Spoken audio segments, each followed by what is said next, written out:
Every month, without fail, the bills arrive.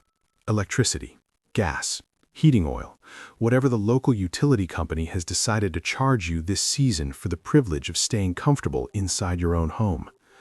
The numbers go up every year. The explanations are always the same: rising costs, infrastructure maintenance, market fluctuations. The language is designed to make you feel like there's nothing you can do, like this is simply the price of modern life. But what if it isn't?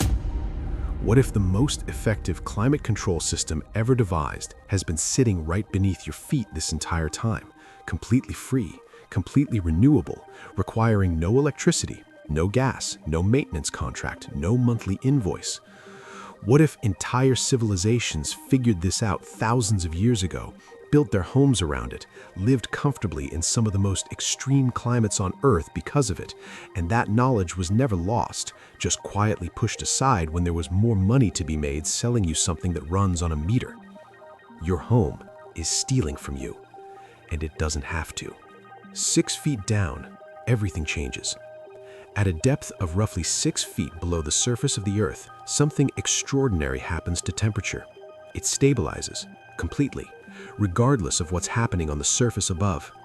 In the middle of summer, when the air temperature is 38 degrees Celsius and your air conditioning is running constantly, the ground 6 feet below your lawn is sitting at a steady 12 to 15 degrees Celsius. Cool, constant, effortless. In the middle of winter, when the temperature drops below freezing and your heating system is burning through fuel at an alarming rate, that same ground is still sitting at 12 to 15 degrees Celsius, unchanged, undisturbed. The Earth itself is a thermal battery, a massive, permanent, constantly recharged battery that has been maintaining a stable temperature just below your feet for as long as the planet has existed. And here's the part that should make you angry.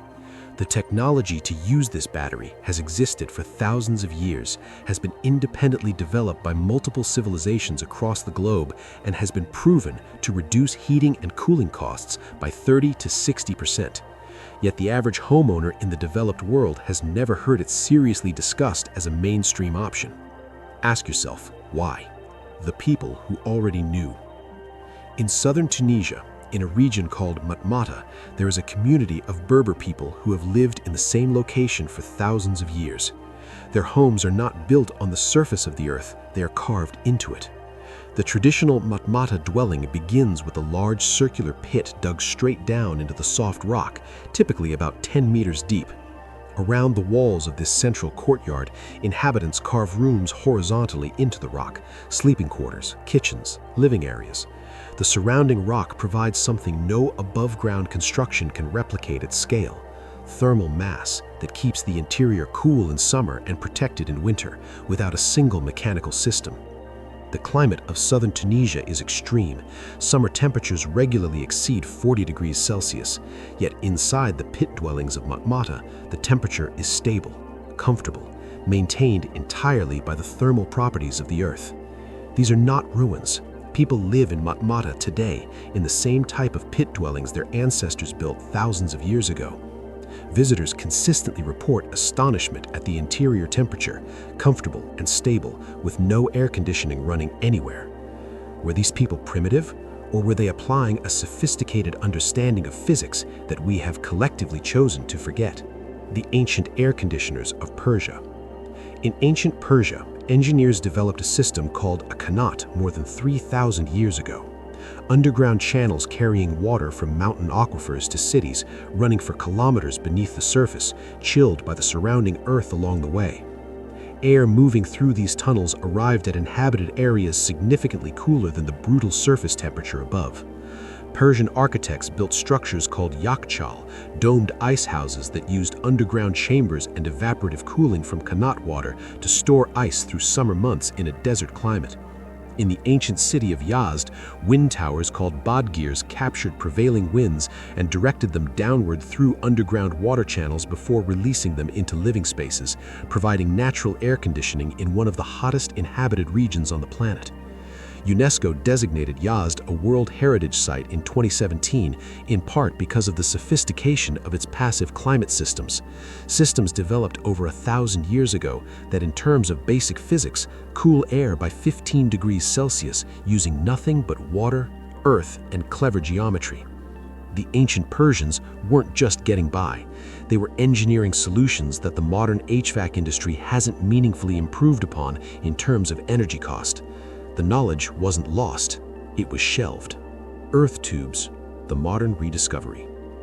The same principle that made Matmata comfortable and the qanats of Persia functional has been quietly rediscovered by engineers and passive building researchers.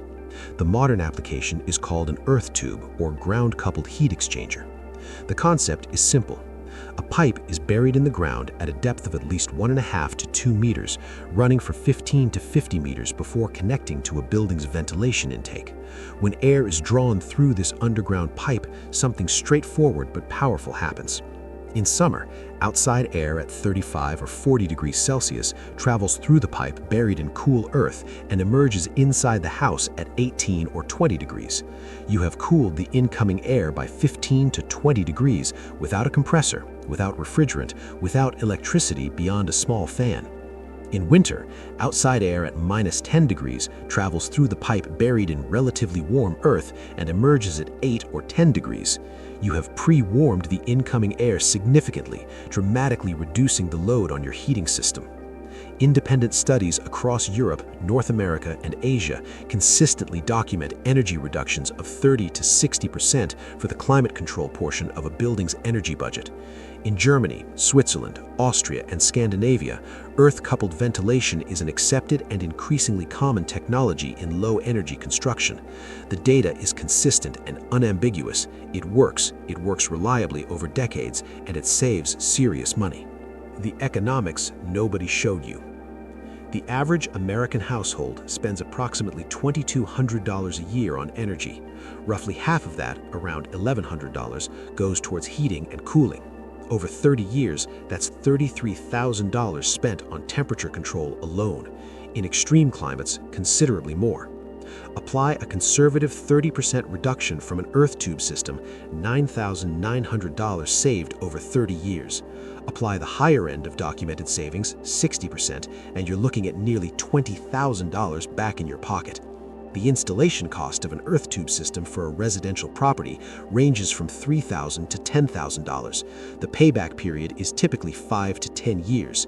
Everything after that is pure financial benefit.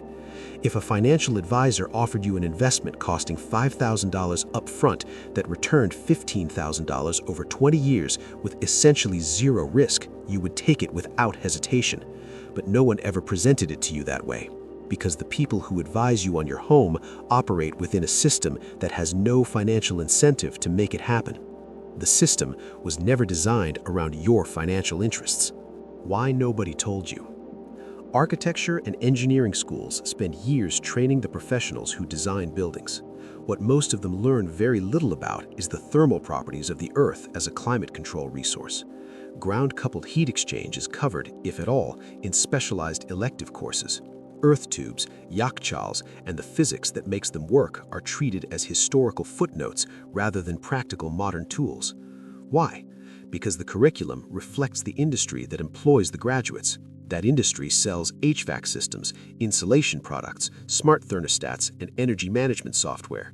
It does not sell earth tubes and pit dwellings.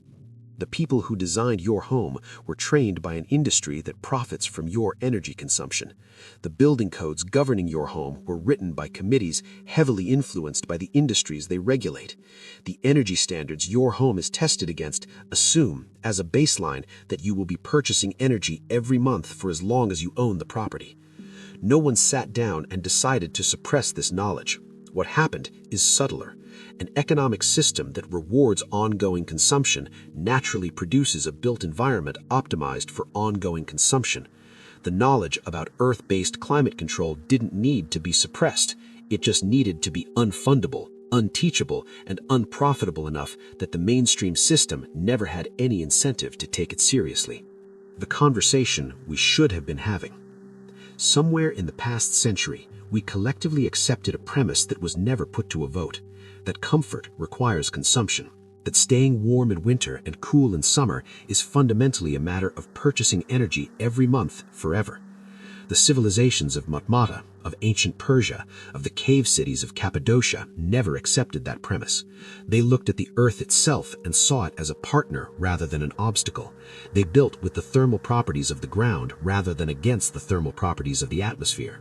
They were not primitive. They were paying attention to something we stopped paying attention to the moment there was money to be made selling you something that runs on a meter. The earth is still there. 6 feet down, right now, the temperature is stable. It has been stable through every summer and every winter of your life. It will remain stable for as long as you own your home. You have been paying for climate control that the earth was offering you for free. That is the truth they had no interest in telling you. Now you know it. What are you going to build next?